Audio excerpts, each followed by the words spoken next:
I never believed the ocean could frighten me. Fascinate me, yes. Terrify me, no. I spent my career studying it, cataloging its mysteries, revering its silence. I thought I understood the abyss. I thought the sea was a place of beauty, of endless discovery. But that was before the men in uniform came to my office. That was before the folder. That was before the submarine, the descent, the trench. That was before I understood that some things hidden in the deep were never meant to be found. They came without warning. No knock on the door. No introduction. Just the sharp click of polished shoes on the laboratory floor. The smell of cold air following them into the warm clutter of my office. Two men in dark suits, expressionless, and one in a crisp naval uniform with bars on his chest. They didn't sit. They didn't smile. They placed a thick folder on my desk and stepped back, as though its weight was self-explanatory. The folder was stamped classified in block red letters, the kind of red that bled through the paper fibers, screaming to be noticed.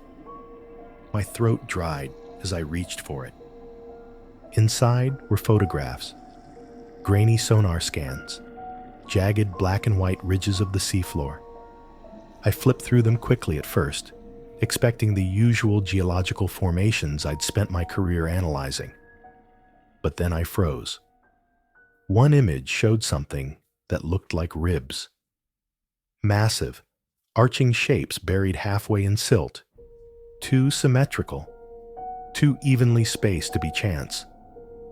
Another photograph showed a ripple in the trench that suggested movement, as though a shadow, larger than a battleship, had passed across the scanning beam. The last image was the one that made me feel sick. It was blurred, distorted by the crushing pressures of the deep. But in the center of the blur was a shape, a circle, a glossy curve that reflected light like wet glass. I knew what it looked like before my brain caught up with the thought. An eye. The man in the naval uniform cleared his throat. "Doctor," he said, his voice clipped and cold, "we require your expertise." It wasn't a request. It wasn't even an order. It was a statement of fact, as unavoidable as gravity. I asked where the photos came from, what vessel had taken them, what depth they were at. The man didn't answer. He only said one thing. "You'll see for yourself." And that was how I found myself standing on a rain-slicked dock 3 nights later, staring up at a submarine that looked more like a weapon than a vessel. Its black hull gleamed under floodlights, rainwater streaking down its steel curves. The sea beyond was pitch black, waves slapping against the pier with dull, lifeless sounds. The submarine loomed like a predator. Its conning tower jutted upward like a fin. I felt small beneath it, insignificant. The crew bustled around me, men in uniforms carrying crates, muttering clipped words to one another. None of them looked at me for long.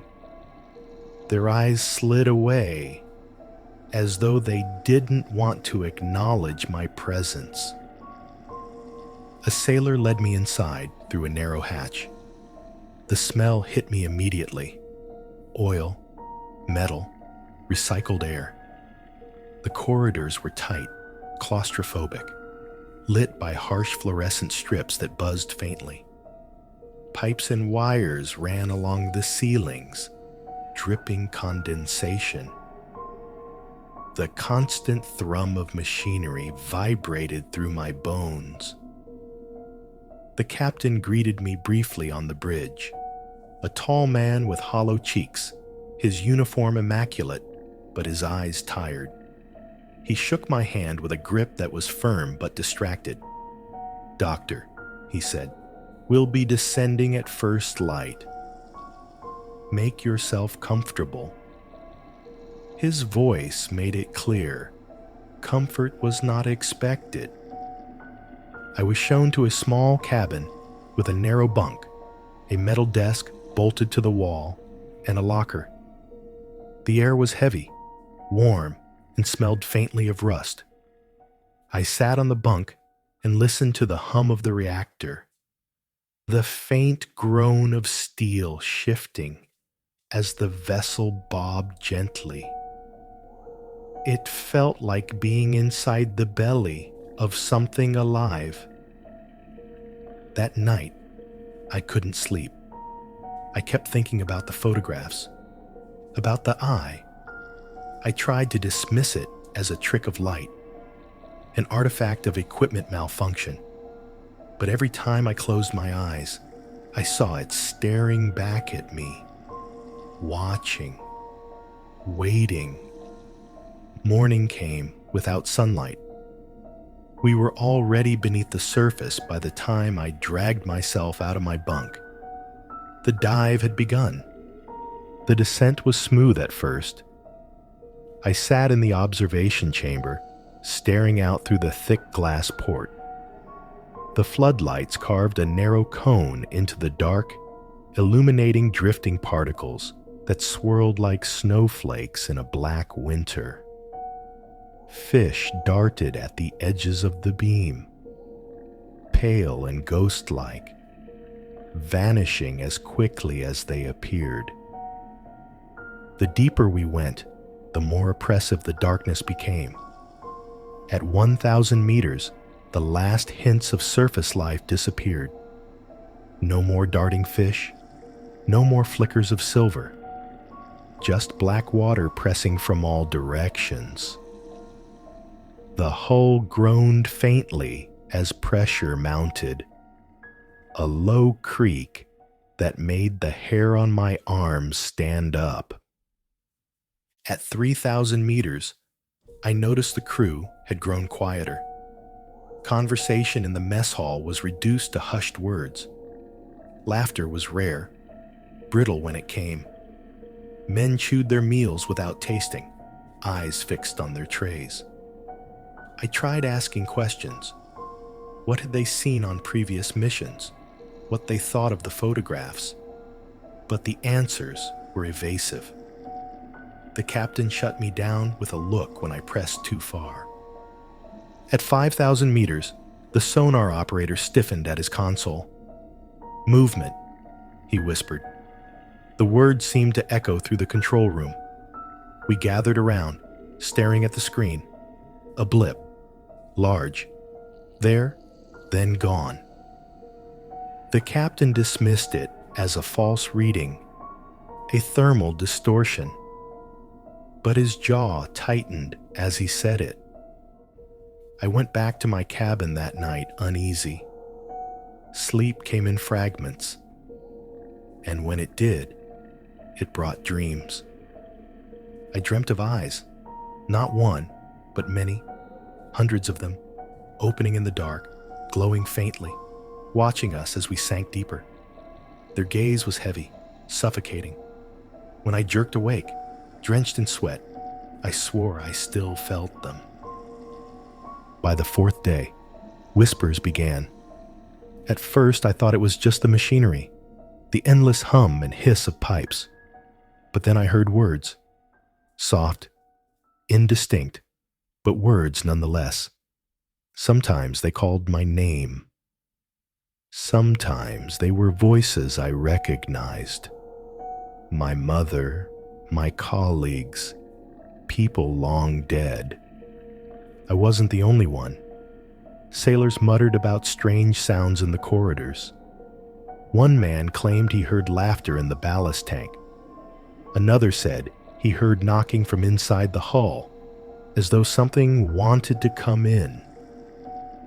The captain ordered silence on the matter, but silence couldn't smother the fear growing in the men's eyes. I tried to bury myself in the sonar data. The operators shared it reluctantly, glancing over their shoulders as though they weren't supposed to.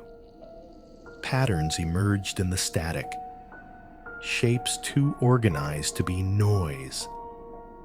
Something was out there, always just beyond the edge of detection.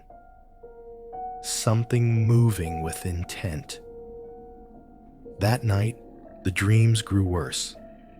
I dreamt of structures, vast and alien, rising from the seafloor. Black stone towers carved with symbols I couldn't understand. Cathedrals in the deep, their halls filled with blue light. And in the center, something stirred, something vast, something that unfurled like shadow given form. I woke to the hull, groaning, louder this time, as though something enormous had brushed against us. I tried to tell myself it was just pressure, just steel adjusting under strain. But deep down, I knew better. Something was down there with us, watching, waiting. My name is Dr. Elias Mercer, marine biologist, though at times it feels less like a profession and more like an obsession. The sea has always been my cathedral, my abyssal confessional, the dark and endless sermon of silence that only a few of us can endure long enough to interpret. When the military men came to me, 2 officers in black suits with expressions carved from stone, I knew before they spoke that they would ask me to follow the call of the depths again. They always come eventually, when their machines fail to explain what their pride refuses to admit, that the ocean does not belong to us, and that it hides things no light was meant to touch. We had been submerged in the trench for what must have been 4 days, though time had become a cruel and distorted thing within the metal coffin of the submarine. The air was dry, recycled, tinged with a faint metallic tang that clung to the back of the throat. Sleep was the only reprieve, but even sleep was not untouched. It was in our dreams that the first intrusions came, soft at first, like voices overheard through a thick wall.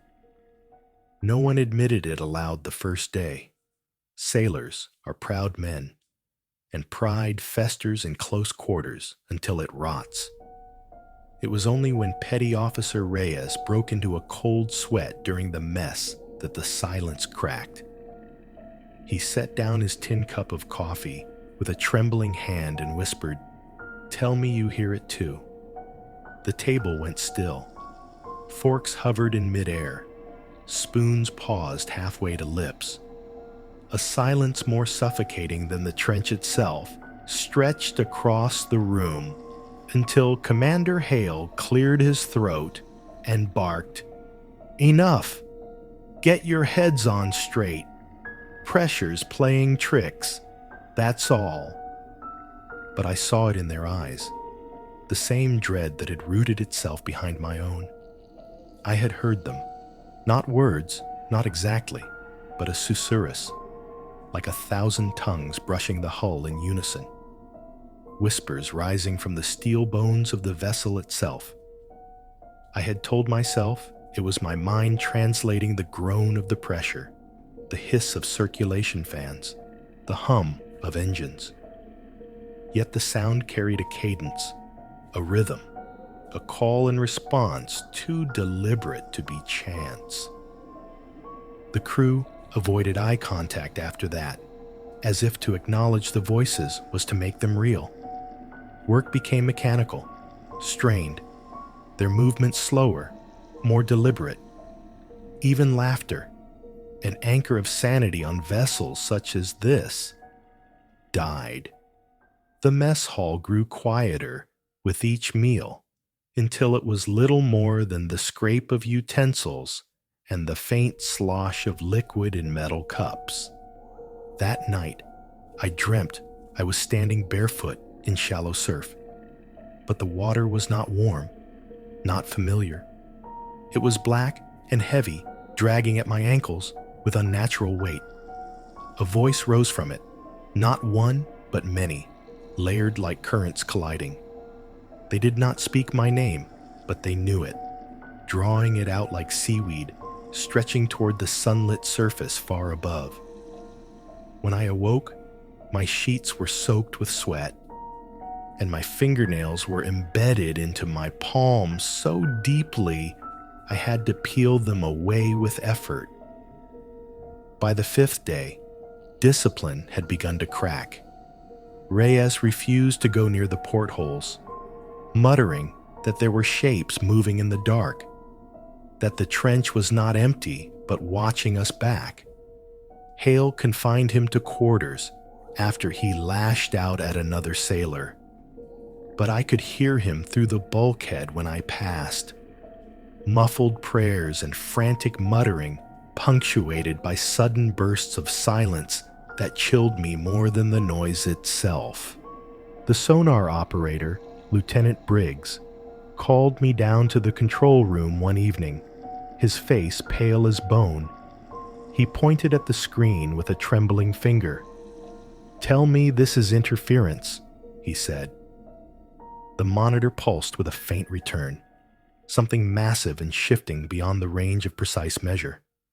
Too slow to be a pod of whales, too deliberate to be geological activity.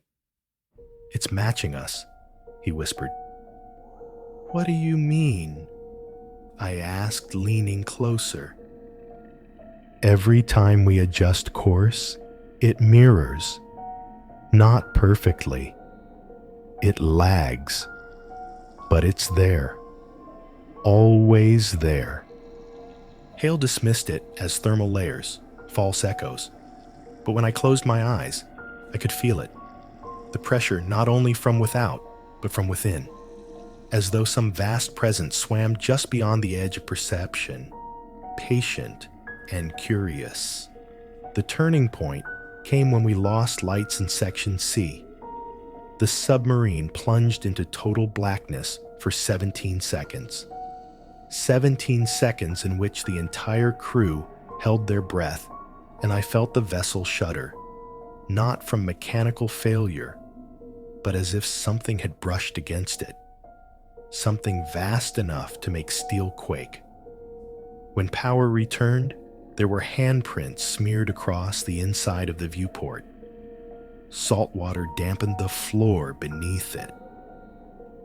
We were 9,000 meters down. No one spoke of it. No one could. I found myself staring longer and longer into the abyss through the reinforced glass, my reflection fading until all that remained was a liquid dark that seemed to ripple at the edges of sight. Once, I thought I saw a glow far below, faint and pulsing, like the heartbeat of some leviathan slumbering in the trench. The glow flickered, died, then returned stronger, closer. Briggs came to me in the corridor not long after. His eyes were hollow, red-rimmed from lack of sleep. He grabbed my sleeve with a desperation that bordered on violence. "Doc," he hissed, "they're not outside. They're inside. The voices. They're in my head." He pressed his palms against his temples, nails drawing blood. "It's teaching me things. Things I shouldn't know. Equations, symbols, the shape of sounds." I tried to calm him, but as I spoke, I realized I too could recall fragments of things that had no place in memory. Geometric forms twisting into impossible patterns. A wordless hymn echoing in frequencies that should not exist. They lingered at the edge of thought, corrosive, insistent. That night, I dreamt of the glow again. Only now, it was not distant. It seeped through the viewport like water through a crack, flooding the corridors, filling lungs not with drowning, but with something far worse. Understanding. I awoke gasping, certain for a moment that the submarine was already at the bottom of the trench, crushed into silence, and that what stirred around me in the dark were not my crewmates, but the shadows that had followed us down. The abyss was no longer outside. It had entered us. Asterisk. By the 6th day, the line between waking and dreaming had thinned to a translucent film.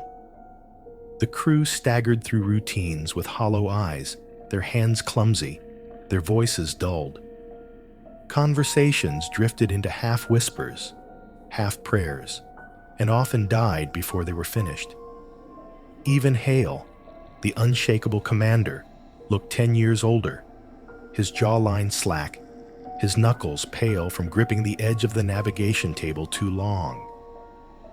I began to feel it in my own bones, an exhaustion that went deeper than flesh, as though the marrow itself were waterlogged, swelling against the pressure of the deep. The air tasted of rust and old breath, tinged with something else.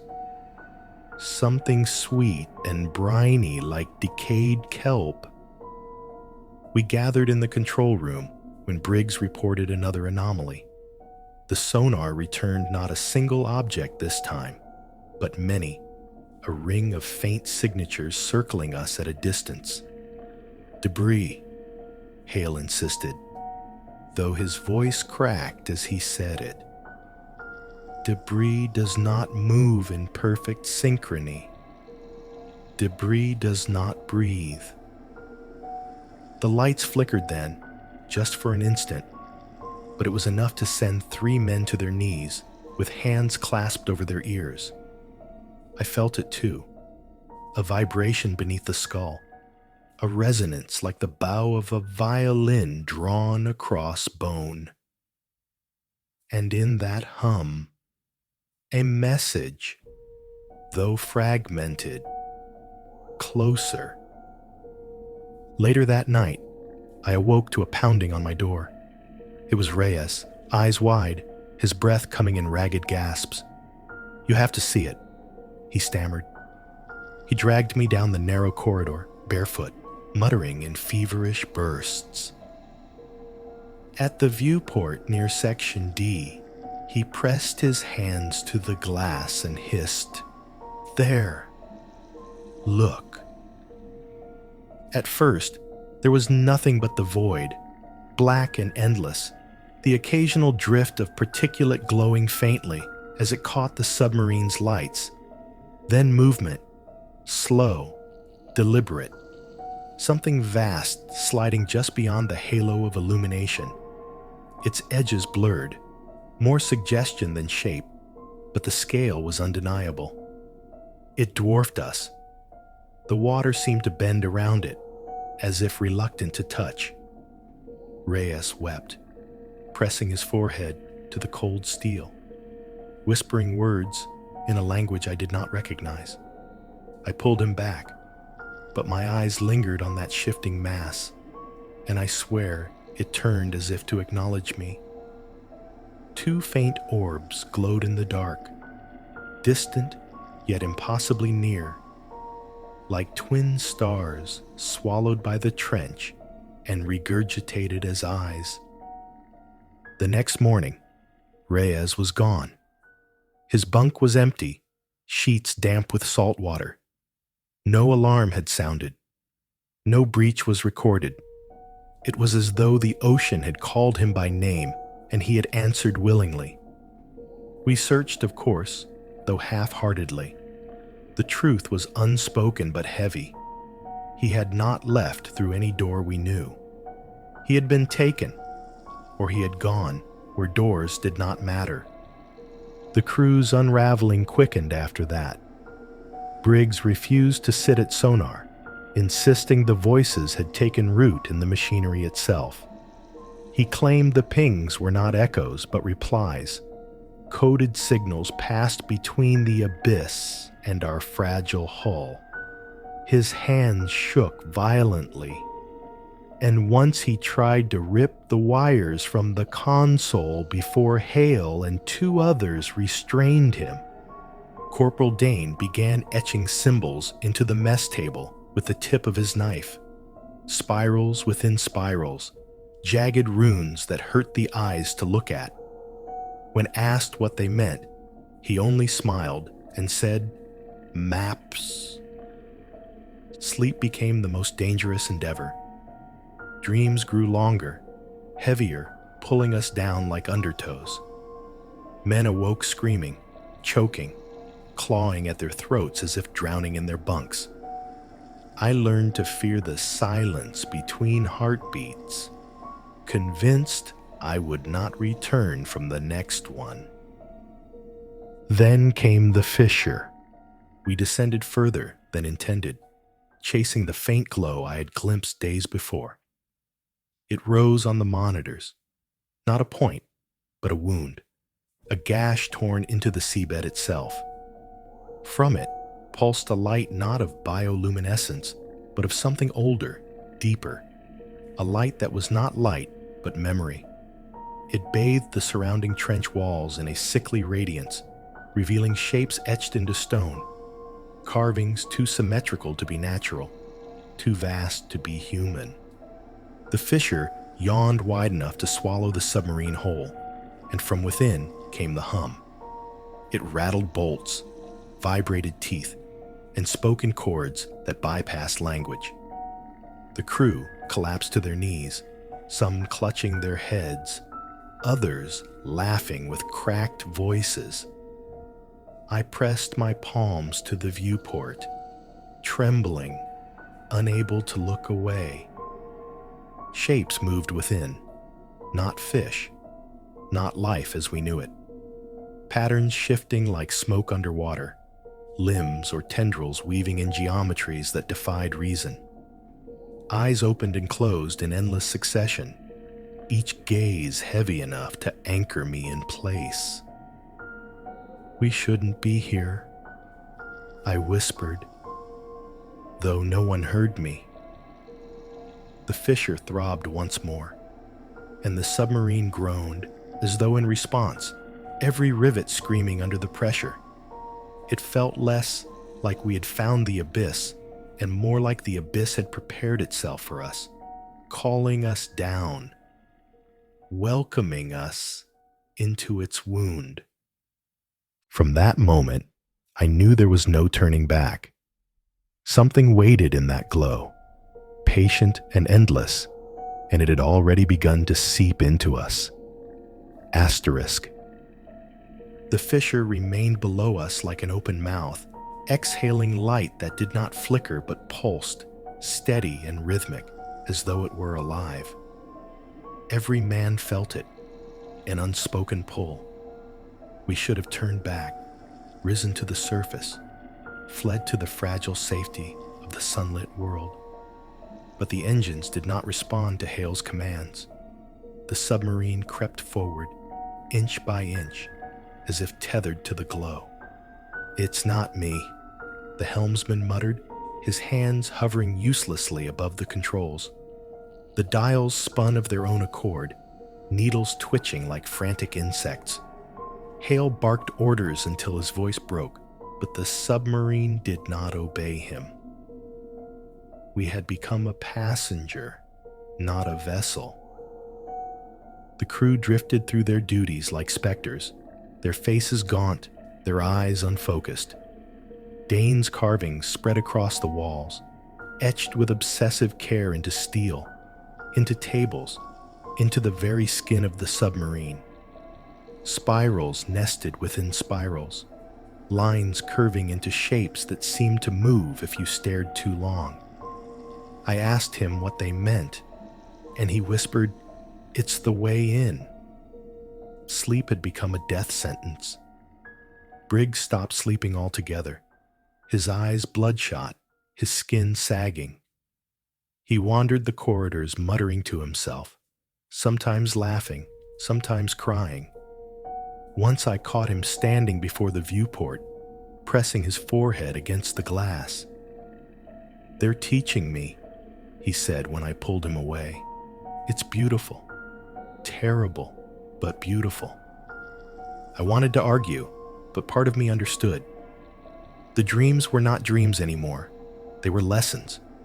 Visions of a geometry that was not Euclidean, of oceans not of water, but of thought, of beings older than planets. The fissure was not a wound. It was a door. The first death came not by disappearance, but by madness. Corporal Jensen slit his wrists in the mess hall, grinning as blood spilled across the table in spirals. He said, "Now I'll be closer," before collapsing into silence. The crew did not speak of him again. His body was sealed in a bag, stored in the coldest part of the submarine. But I heard scratching from within that night, faint and rhythmic, like fingernails tracing the runes Dane had carved. The hull groaned louder with each passing hour. At first we thought it was pressure, but then came the voices. Not whispers this time. Laughter, low and resonant, echoing through the steel corridors. It was not human. The sound reverberated in my chest, forcing my lungs to tremble. Hale ordered the men to ignore it. But how can you ignore something that laughs at your heartbeat? Lights flickered, and for a heartbeat, the submarine was illuminated not by its own bulbs, but by the glow seeping from the fissure. I saw silhouettes in that moment. Dozens, maybe hundreds, swimming alongside us. They were not fish. They were too tall, too angular, their limbs bending wrong, their heads crowned with frills or tendrils that waved though no current touched them. Their eyes glowed faintly, like dying stars, and each gaze felt like a hand pressed against my skull. Reyes had been right. The trench was not empty. It was inhabited. That night, I could not sleep. I walked the corridors and found Hale in the control room, slumped over the navigation table. His hands trembled as he lit a cigarette, the ember flaring in the dim light. "We're not getting out, are we?" he asked without looking at me. I wanted to lie, to say yes, but the truth slipped out before I could stop it. "No." He nodded slowly, as though he had expected nothing else. Then he whispered, "I've seen them too. They don't want us to leave. They want us to understand." Before I could respond, the submarine lurched violently, throwing us both to the floor. The lights flared, alarms screamed, and Briggs's voice echoed over the intercom. "They're here!" I scrambled to my feet and ran to the viewport. Outside, the abyss swam with shapes, hundreds of them, surrounding us in a slow spiral.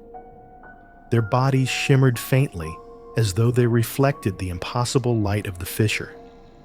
One moved closer, pressing a limb against the glass. Its skin was translucent, veins glowing faintly beneath, and where I expected a face, there was only an expanse of smooth flesh broken by a single unblinking eye. It studied me. I studied it back.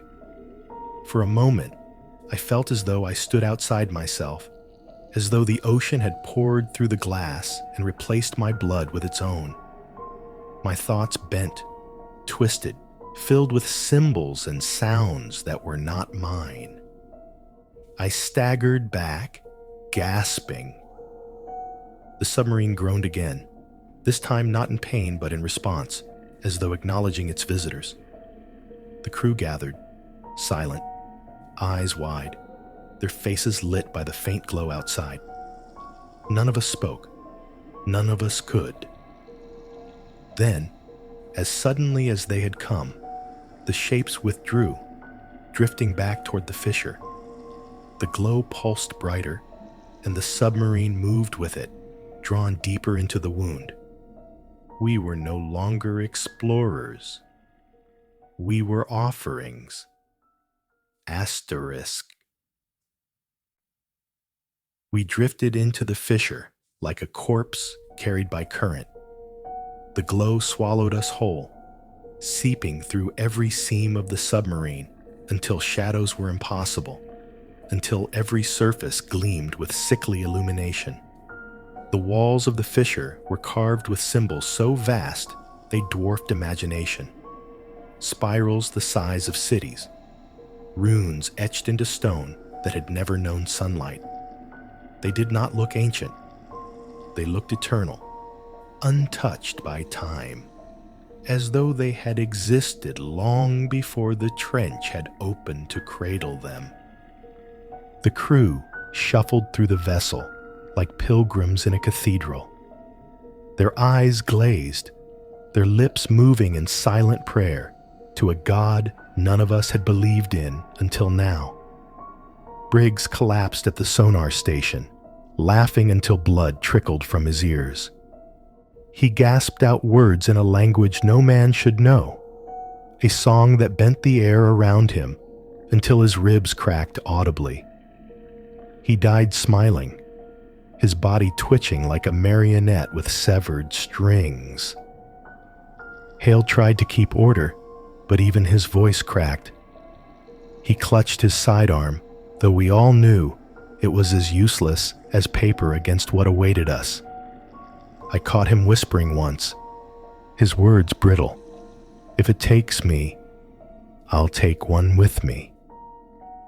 Yet when his eyes met mine, I saw the truth. He no longer believed in bullets. The fissure narrowed, its walls rising higher, the glow intensifying until it was no longer illumination, but substance, a liquid light pressing against the submarine like water. The hull screamed. Bolts rattled loose. One of the lights overhead burst, showering sparks. Then we saw it. The abyss opened into a chamber so vast the submarine was a speck within it. At its center hung the entity. It had no true shape, only suggestion. Limbs that curled and uncurled like the unfurling of galaxies, eyes opening and closing in endless succession. Mouths that were not mouths, but wounds in reality itself. It was not a creature. It was a cathedral, a machine, a thought given flesh. Its body pulsed with the same light as the fissure, each beat resonating with our bones until our hearts tried to match it, until we were gasping in time with its breath. The crew fell to their knees. Some wept, some laughed, some tore at their own flesh as though trying to shed the human skin that bound them. Dane carved symbols into his arms, chanting in a tongue I did not recognize. Hale raised his pistol, aimed it at the entity, and pulled the trigger. The sound was a pathetic pop, swallowed instantly by the abyss. The bullet never struck. It dissolved mid-air, crumbling into dust that drifted toward the thing like pollen. Hale screamed and turned the weapon on himself, but even that was denied him. The gun fell apart in his hands, reduced to rust before it hit the floor. The entity moved, or perhaps the chamber itself shifted. Limbs coiled around us without touching. Eyes blinked in patterns that seared into my vision. I heard its voice then, not with my ears, but within my marrow.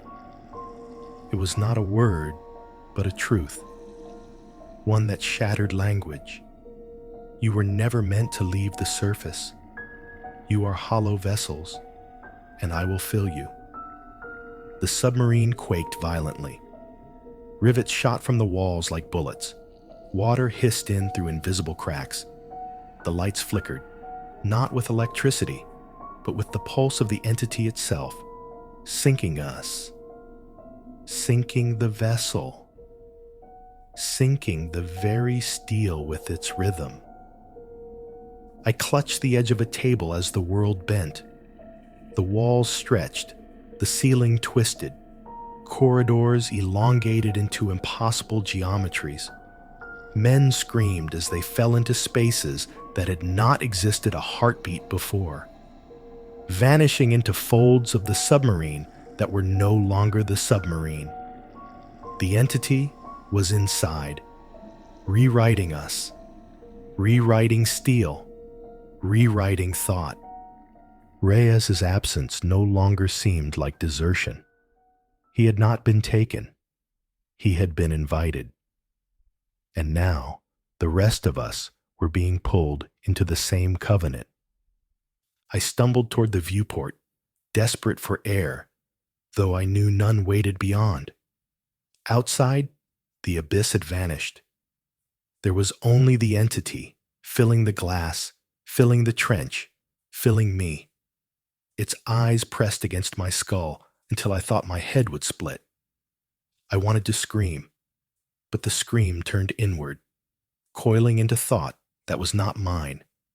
Spirals, runes, shapes that hurt to remember. The whole groaned a final time, louder than thunder. Then came the silence. Not absence of sound, but a silence so vast it consumed thought itself. My body felt weightless, then heavy, then nothing at all. I realized then that we were not being crushed by pressure. We were being embraced, folded, taken in. The last thing I saw before the lights died was the entity's gaze, infinite and patient. It did not hate us. It did not love us. It simply hungered for what we could not protect. The fragile spark of being human in a place that had never known it. The steel screamed. My bones followed.